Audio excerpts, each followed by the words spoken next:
YouTube.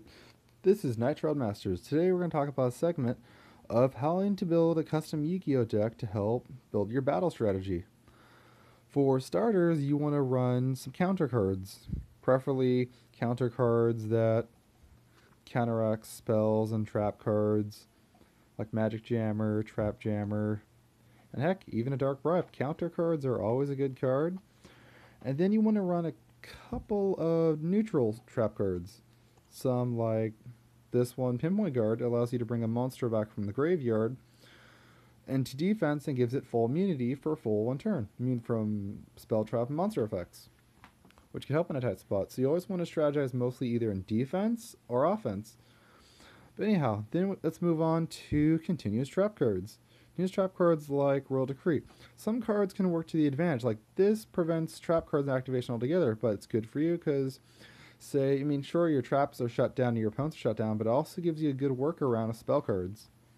And there's cards if you don't want to attack, like Ominous Fortune Telling.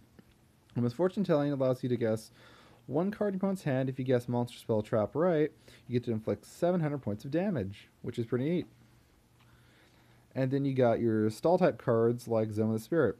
Monster cards that are half monster, half trap are good depending on their ability and depending on the defense. So those are always a good, plus they're a good quick sacrifice to summon up monsters quicker. Then you want to go into quick play spells.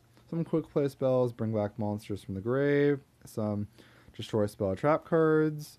Also depends on how much life points you're willing to pay to keep your spells, to destroy spell and traps. Card like Field Barrier. Really good card. It helps you keep your field spell protected and prevents other field spells from activating. Cards like Art of Traffic Control. If your opponent has 3 or more monsters in the field, they cannot attack whatsoever. And Ever Living Cannon. There are some cards like this that allow you, if you special summon from grave, deck, or hand, allow you to inflict a certain amount of damage. Then you've got Burden of the Mighty. Burden of the Mighty allows you to decrease your opponent's level by each star by 100, which could really turn the tide in the duel, say at the last second or in the middle of the segment. And then you've got your revival cards like Book of Life. This allows me to restore 1 zombie from the grave, but also removes a card from one's graveyard from play, which could come in handy because then it prevents their highest monster from bringing back. Then you've got Field Spells. Field Spells are a really good handy card. Like I said with that Field Barrier earlier, it can protect your field spell like Zombie World. It prevents all monsters in the field. It summons all monsters in the field. Then it prevents tribute summoning except for zombies. So I'm a zombie duelist. I play this. You can either run, preferentially would recommend 2 or 3 field spells depending on how you want to play it. Then you've got your weaker monsters. You've got your tuners, which always help for synchro summoning. You've got your staller cards to special summon monsters like Pyramid Turtle here. Then you've got your deck searchers like Goblin Zombie. Another card I recommend would be Deep Diver. Deep Diver is a good substitute because Sandgain's banned right now, but yeah.